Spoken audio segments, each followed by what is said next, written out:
नमस्कार मित्रांनो, स्वागत आहे आपल्या किसान राजा यूट्यूब चॅनलमध्ये। चॅनलच्या माध्यमातून आपल्यासाठी घेऊन आलो आहे मोठी अपडेट। महाराष्ट्रातील महत्त्वाच्या भागामध्ये पीक विमा वाटप सुरू होणार। 16 जिल्ह्यामध्ये 6584 कोटीचा पीक विमा वाटप सुरू होणार। पीक विम्याचा शेवटचा हप्ता मंजूर।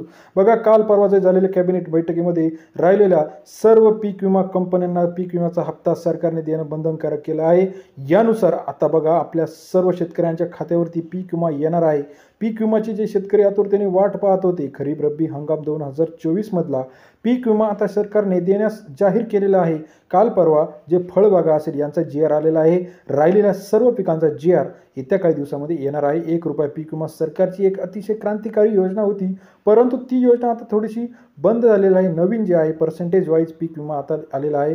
साधारणपणे 500 ते 1500 रुपये हेक्टरप्रमाणे पैसे नवीन पीक विमा योजनेमध्ये आहे। आता बघा, जे शेतकरी पीक विम्याची वाट पाहत होते त्यांच्यासाठी आनंदाची बातमी आहे। पीक विमा लवकर जमा होणार। पीक विमाची लेटेस्ट अपडेट अशी आहे की सरकारने जे 80% पेक्षा वरती पैसे होते ते आता कप आणि कॅप मॉडेलनुसार शेतकऱ्यांच्या खात्यावरती जमा करायला सुरुवात झाली आहे। आता बघा, सरकार ह्याचे पैसे पहिल्यांदा पीक विमा कंपन्यांना देणार आहे। साधारणतः सरकारने 14 ते 15 पीक विमा कंपन्या आहे यांना सरकारकडून पैसे घेणं होतं। राहिलेली जी काही उर्वरित रक्कम होती आता पहिल्या टप्प्यामध्ये 0 ते 40%, 40 ते 80% आणि 80 ते 110%। पहिला टप्पा अग्रिमचा 25% सर्व शेतकऱ्यांना जमा झालेला आहे।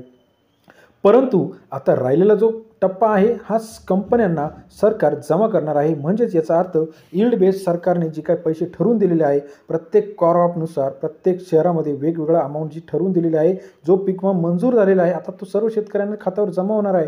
शेतकऱ्यांना जर अजूनही पीक विमा आलेला नसेल तर आपल्याला पीक विमा भरताना काहीतरी चुकीची माहिती आपण अपलोड केलेली आहे किंवा KYC अपडेट आपण चुकीची केलेली आहे असं सर्व शेतकऱ्यांना परत एकदा बघून घेणं महत्त्वाचं आहे। कारण का पीक विमा अतिशय शेतकऱ्यांच्या जिव्हाळ्याचा विषय आहे। मागच्या हंगामामध्ये खरीप असेल रब्बी असेल यामध्ये जे काही विविध जे काही त्यामध्ये बघा, आपण जर बघितलं तर दुष्काळ असेल, त्याचबरोबर अतिवृष्टी असेल, या सर्वांमुळे शेतकऱ्यांचं मोठं नुकसान झालेलं आहे।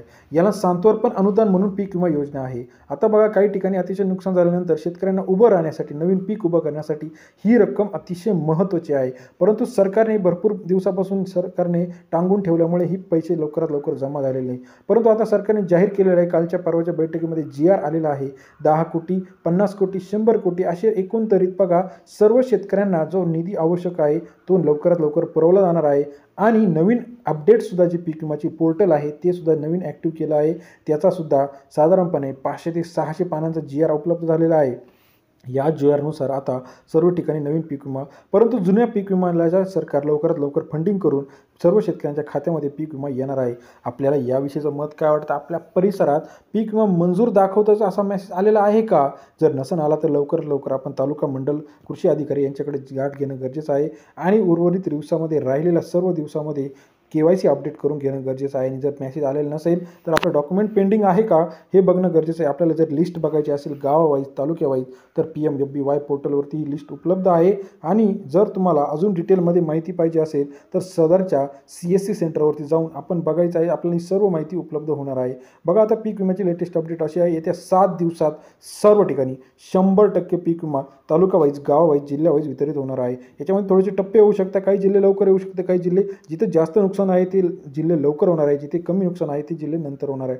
पीक विम्याची लेटेस्ट अपडेट असेल, पीक विमा वाटप असेल, त्याचबरोबर हवामान अंदाज असेल, अशी शेतकऱ्यांच्या महत्त्वाची माहिती रोजच्या रोज चॅनलच्या माध्यमातून जाणून घेण्यासाठी किसान राजा चॅनलला लाईक, सबस्क्राईब, शेअर करा। माहिती आवडल्यास कमेंट करायला विसरू नका। धन्यवाद।